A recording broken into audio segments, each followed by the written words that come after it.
What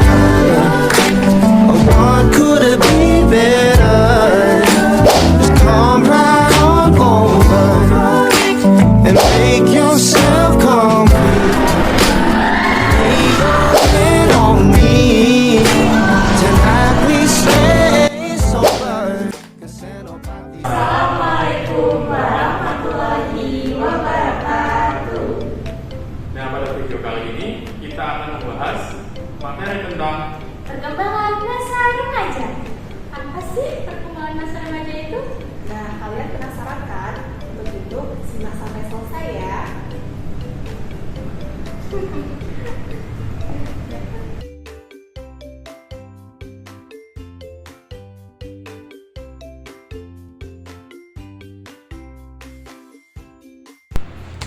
Oke, sebelum membahas lebih jauh tentang perkembangan masa remaja, kita perlu tahu dulu nih, apa sih masa remaja itu?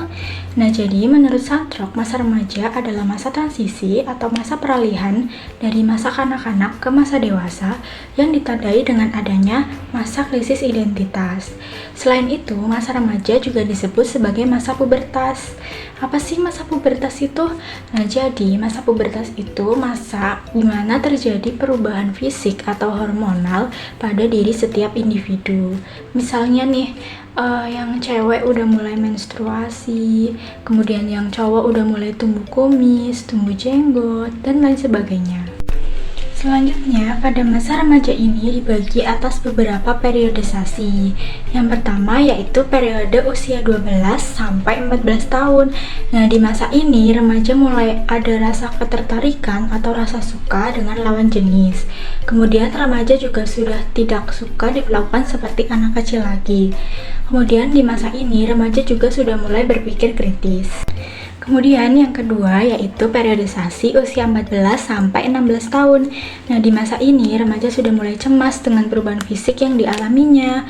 Kemudian remaja sudah mulai memperhatikan penampilannya.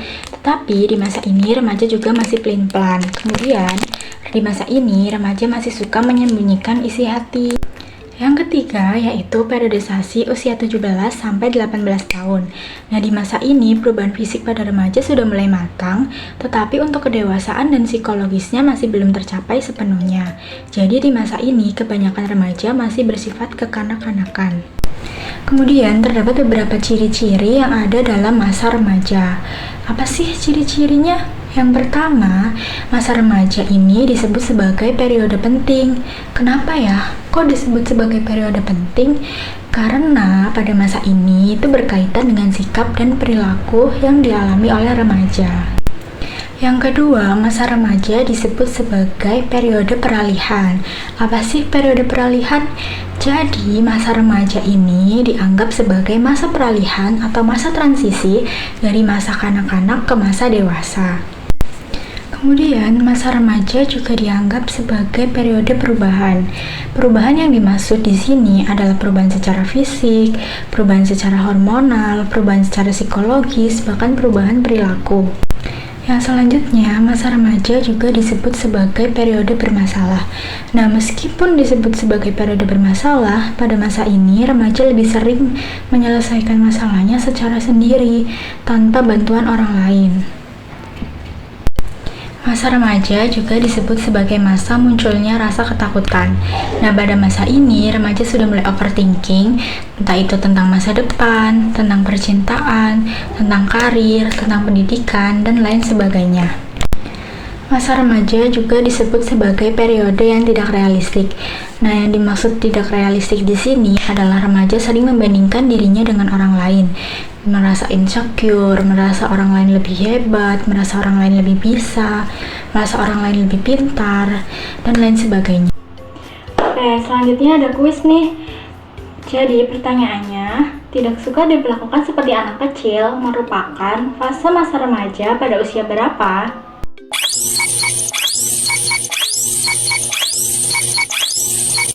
Jadi jawaban yang benar yaitu periode usia 12 sampai 14 tahun. Siapa nih yang jawabnya udah benar?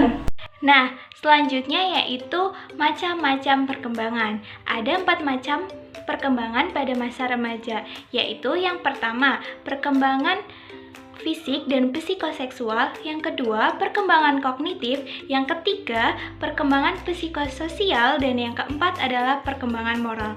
Yuk kita bahas lebih lanjut. Nah, untuk yang pertama itu ada perkembangan fisik dan psikoseksual. Remaja bisa disebut juga dengan periode perubahan, di mana dapat ditandai dengan perubahan fisik yang pesat, perubahan perilaku, sikap, emosi, dan minat. Pertumbuhan yang cepat ini berpengaruh pada perkembangan psikososialnya loh, yang dapat ditandai dengan mereka biasanya lebih dekat dengan teman sebaya dibandingkan dengan keluarganya. Selain itu, perkembangan fisik yang pesat pada diri remaja selalu diiringi dengan perkembangan psikoseksualnya. Adapun tanda-tanda pemasakan seksual pada masa remaja yaitu yang pertama, perbedaan kriteria pemasakan seksual. Nah, hal ini itu dapat dimaknai perbedaan ciri-ciri fisik yang muncul antara laki-laki dan perempuan sebagai tanda mereka memasuki masa dewasa secara seksual. Laki-laki seperti tumbuh jakun, suara menjadi lebih berat dan dalam, terus tumbuh rambut seperti rambut yang mulai muncul di area wajah seperti kumis, jenggot, dan lain sebagainya. Sedangkan perempuan itu seperti berkembangnya payudara, perubahan bentuk tubuh seperti pinggul menjadi lebih lebar, menstruasi, dan lain sebagainya. Yang kedua itu perbedaan permulaan pemasakan seksual. Nah, menurut beberapa penelitian, perbedaan permulaan pemasakan seksual pada perempuan terjadi 2 tahun lebih awal dibandingkan dengan remaja laki-laki. Dan yang ketiga atau yang terakhir itu perkembangan percintaan remaja. Hai, siapa yang di sini sudah merasakan jatuh cinta? Kira-kira kalian yang sedang menonton video ini udah punya pacar belum nih? Jangan pacaran dulu ya teman-teman. Nah, perkembangan percintaan remaja biasanya pada masa ini tuh remaja laki-laki mulai tertarik pada lawan jenis atau perempuan dan begitu pun sebaliknya. Yang kedua itu ada perkembangan kognitif. Jadi, perkembangan kognitif adalah perubahan kemampuan berpikir dan intelektual yang terjadi sepanjang kehidupan manusia. Pada masa remaja itu biasanya ya, remaja telah memiliki kemampuan introspeksi, yaitu berpikir kritis tentang dirinya sendiri dan logis terhadap hal-hal yang penting dalam mengambil keputusan. Biasanya tuh cara berpikir mereka idealis, egosentris, dan konformitas. Dalam perkembangan kognitif itu ada beberapa aspek. Yang pertama itu peningkatan keterampilan penalaran. Apa sih itu? Jadi, peningkatan keterampilan penalaran adalah kemampuan seseorang untuk berpikir secara logis, sistematis, dan kritis pada remaja semakin berkembang. Dalam hal ini tuh melibatkan proses menganalisis informasi, mengevaluasi argumen, dan menarik kesimpulan yang valid berdasarkan bukti yang ada. Jadi intinya peningkatan keterampilan penalaran adalah proses yang berkelanjutan dan sangat bermanfaat untuk pengembangan diri pada masa remaja. Yang kedua, itu berpikir abstrak. Berpikir abstrak adalah kemampuan untuk memahami dan menggunakan konsep-konsep yang tidak bersifat konkret atau nyata. Ini berarti kita bisa memikirkan ide, gagasan, atau prinsip yang tidak bisa disentuh, dilihat, atau dirasakan secara langsung. Jadi, berpikir abstrak adalah kemampuan yang sangat penting dalam kehidupan kita dan memungkinkan kita untuk memahami dunia di sekitar kita dengan lebih baik, memecahkan masalah yang kompleks, dan menciptakan hal-hal baru. Dan yang terakhir, yang ketiga, itu metakognisis. Metakognisis adalah kemampuan untuk berpikir lebih dalam dengan mengontrol dan menyadari proses berpikir. Metakognisis juga dapat diartikan sebagai kemampuan untuk merencanakan, mengevaluasi, dan merefleksikan cara belajar. Nah, yang ketiga adalah perkembangan psikososial. Jadi, pada tahap ini remaja mulai menjelajahi lingkungan sosial yang lebih besar di luar lingkup keluarga, seperti pada lingkungan teman sebaya, sekolah, serta masyarakat secara umum. Remaja dapat disebut juga dengan periode mencari identitas, di mana mereka itu berusaha menunjukkan siapa diri mereka dan perannya dalam kehidupan bermasyarakat. Pergaulan dan interaksi dengan teman sebaya bertambah luas dan kompleks. Hal ini bertujuan untuk mencari bantuan emosional dalam kelompoknya. Karena keberhasilan dalam pergaulan akan menambah rasa percaya diri mereka. Dan sikap yang paling sering mereka tampilkan pada proses ini yaitu kompetisi atau persaingan, konformitas atau selalu ingin tahu dengan kelompoknya, dan mencari perhatian. Menurut Harlock, ada beberapa hal yang dapat mempengaruhi diterimanya seseorang dalam kelompok. Yang pertama, kesan pertama yang menyenangkan sebagai akibat penampilan yang menarik, perhatian, sikap yang tenang, dan gembira. Jadi, ketika kita memberikan kesan pertama yang positif dapat menjadi langkah awal yang baik dalam membangun hubungan dengan orang lain. Yang kedua, memiliki reputasi sebagai orang yang suportif dan menyenangkan. Dan yang ketiga, penampilan diri yang sesuai dengan penampilan teman-teman sebaya. Nah, ketiga hal itu merupakan faktor yang mempengaruhi seseorang dalam diterimanya dalam kelompok. Nah, sebelum kita melanjut ke materi berikutnya, kita kuis dulu yuk. Pertanyaannya adalah, pada laki-laki tumbuh jakun, suara menjadi berat dan dalam, sedangkan pada perempuan akan mengalami menstruasi dan pinggul akan melebar.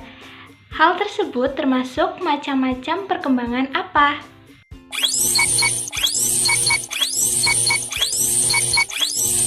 Nah, jawaban yang benar adalah perkembangan fisik dan psikoseksualnya. Siapa nih yang betul? Yang selanjutnya adalah perkembangan moral. Kalian tahu gak sih apa itu perkembangan moral pada masa remaja? Perkembangan moral pada masa remaja adalah proses perubahan cara berpikir dan berperilaku seseorang dalam menilai situasi etis dan mengambil keputusan moral. Sedangkan menurut Kohlberg, remaja berada pada tahap hak pribadinya ditentukan oleh nilai-nilai budaya, sehingga disesuaikan dengan norma di lingkungannya. Maksudnya adalah, remaja pada tahap moral ini menyesuaikan perilakunya dengan norma dan nilai budaya untuk menjaga harmonisan sosial, memperoleh pengakuan, dan memenuhi kewajiban bermasyarakat. Nah, selanjutnya, hal yang dapat mempengaruhi perkembangan moral pada remaja. Yang pertama ada konflik kognitif. Remaja sering dihadapkan pada situasi yang memaksa mereka untuk mempertanyakan nilai-nilai dan pandangan yang telah mereka anut. Konflik ini mendorong mereka untuk berpikir lebih dalam, dan terkadang mengubah pandangan moral mereka. Proses ini penting dalam perkembangan moral karena membantu remaja mengembangkan kemampuan berpikir kritis dan melihat masalah dari berbagai sudut pandang. Yang kedua adalah hubungan dengan teman sebaya. Teman sebaya memiliki pengaruh besar dalam membentuk nilai moral remaja. Dalam interaksi sosial, mereka belajar tentang norma sosial, aturan kelompok, dan konsekuensi dari tindakan mereka. Yang ketiga adalah proses pengambilan peran. Pada masa remaja, individu mulai mencoba berbagai peran sosial baik dalam keluarga, sekolah, maupun masyarakat. Proses ini memungkinkan mereka untuk mengeksplorasi identitas dan nilai-nilai mereka, serta memperkuat pemahaman tentang tanggung jawab sosial dan tanggung jawab moral. Selanjutnya adalah reaksi remaja terhadap frustasi. Yang pertama, agresi. Remaja mungkin mengekspresikan frustasi mereka melalui perilaku agresif, seperti kekerasan verbal atau fisik, untuk melampiaskan kemarahan dan ketidakpuasan yang mereka rasakan. Yang kedua, pengalihan emosi marah. Ini terjadi ketika remaja mengalihkan kemarahan atau frustasi mereka ke objek atau orang lain yang tidak langsung terlibat dalam sumber masalah. Misalnya marah kepada teman, kepada keluarga, karena perasaan yang muncul dari masalah lain. Yang ketiga, withdrawal atau melarikan diri. Remaja yang merasa frustasi mungkin memilih untuk menarik diri atau mengisolasi diri dari orang lain. Mereka menghindari interaksi sosial atau mengurangi keterlibatan dalam kegiatan sebagai cara untuk menghindari stres atau ketidaknyamanan emosional. Oke teman-teman, sebelum kita lanjut ke materi berikutnya, yuk kita main game dulu sebentar. Game apa tuh kira-kira? Ya udah, tanpa berlama-lama, mari kita mulai.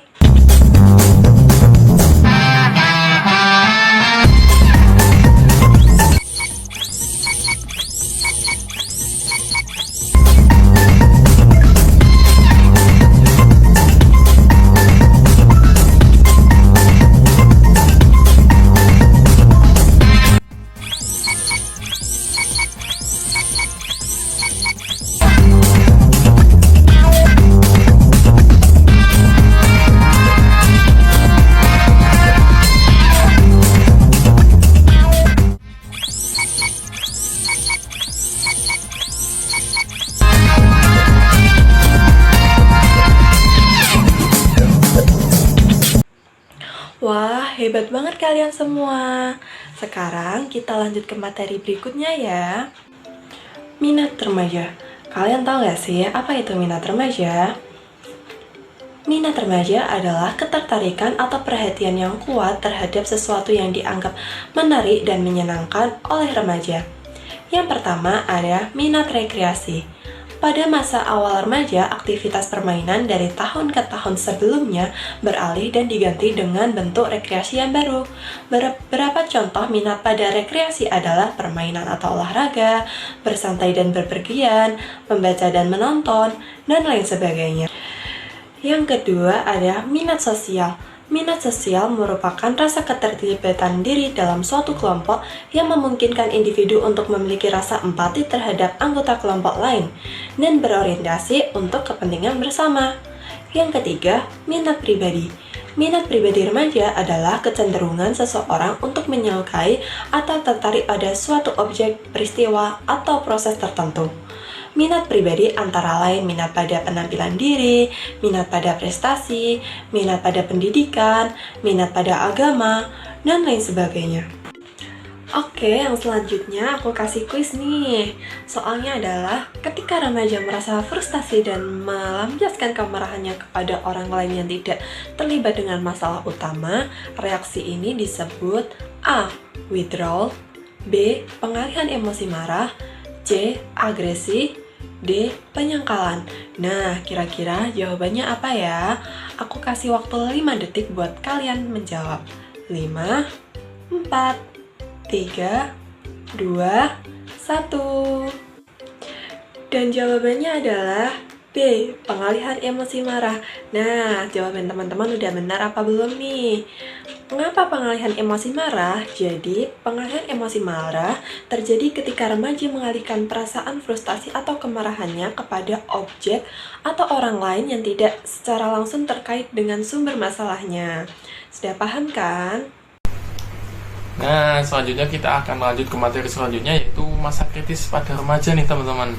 Dimana pada masa ini remaja akan mengemban tugas-tugas nih untuk mencapai perkembangan jati diri, kemandirian emosional, kematangan hubungan sosial, dan yang paling penting ini teman-teman, persiapan untuk meniti karir, dimana pada masa ini juga disebut periode perubahan, baik perubahan fisik maupun perubahan perilaku. Nah, pada periode perubahan ini remaja mulai dituntut untuk berani berperan di lingkungan.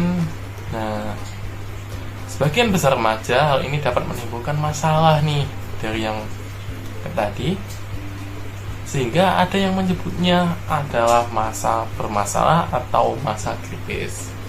Nah, di sini menurut Harop sendiri terdapat 2 bahaya pada remaja, yaitu yang pertama adalah bahaya fisik, yang kedua adalah bahaya psikologi. Nah, kita lanjut.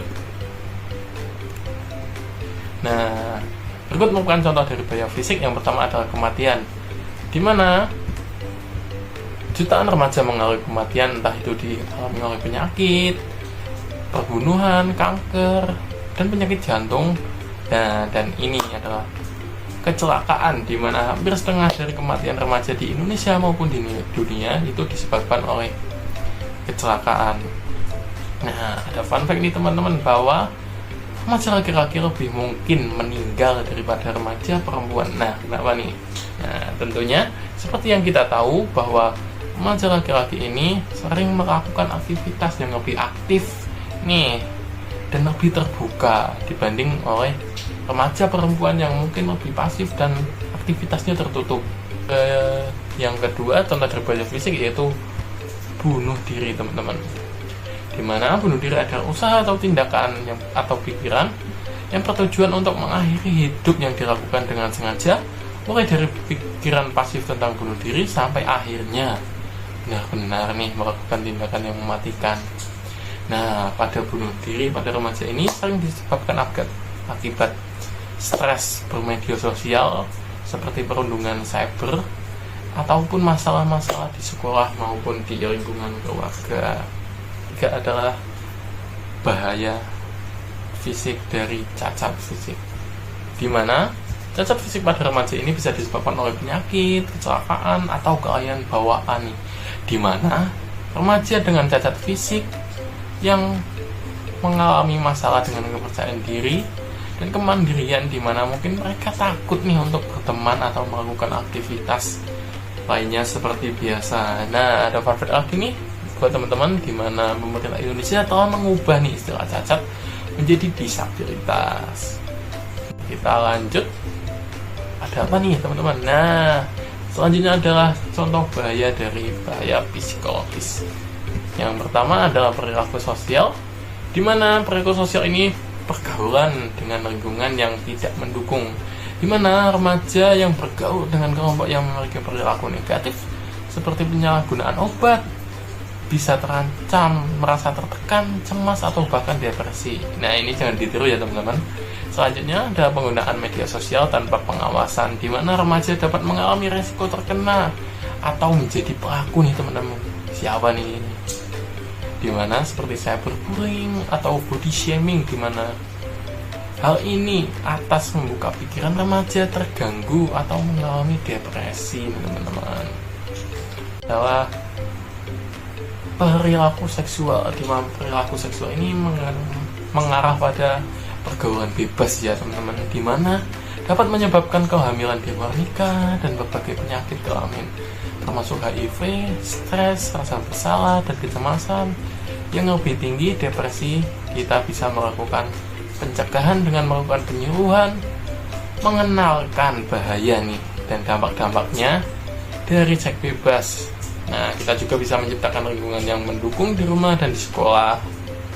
Nah, melatih remaja untuk menolak tekanan itu juga penting ya teman-teman dari teman sebayanya. Selanjutnya yang paling penting nih adalah komunikasi. Nah, tanpa adanya komunikasi ini kayak susah ya teman-teman.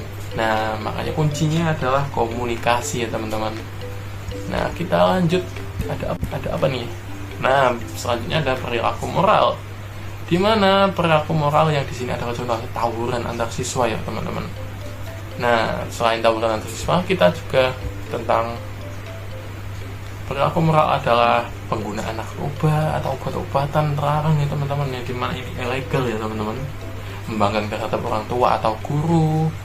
Nah, perilaku yang negatif ini pada remaja bisa disebabkan oleh beberapa faktor ya teman-teman, seperti lingkungan atau teman yang buruk, seperti tadi ya teman-teman. Kemajuan teknologi yang memungkinkan remaja mengakses media sosial sehingga bisa menyimpang nih teman-teman dari perilaku moral yang seharusnya hal ini dapat penggunaan gadget dimanfaatkan tapi malah tidak terkontrol ya teman-teman, atau menimbulkan masalah. Nah, teman-teman jangan mengikutinya nih. Selanjutnya ada hubungan keluarga ya teman-teman, di mana hubungan keluarga ini bisa menyebabkan stres, di mana anak yang menyaksikan orang tua bertengkar akan tumbuh menjadi pribadi yang mungkin mudah stres dan kurang bahagia.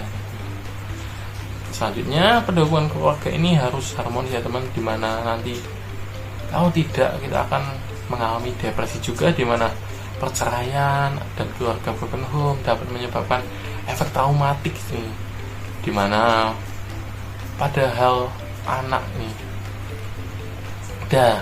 paling bahaya nih teman-teman adalah pikiran bunuh diri, dimana sama seperti tadi ya teman, perceraian atau keluarga yang broken home dapat menyebabkan dampaknya serius berupa pikiran bunuh diri. Nah teman-teman jangan melakukannya. Nah yang paling parah nih, nggak paling parah sih, ada gangguan perilaku, dimana anak akan yang mengalami hubungan keluarga yang tidak baik akan mengalami gangguan perilaku yang mungkin, dimana yang tadinya mereka pintar dan fokus, prestasi mereka akan menurun.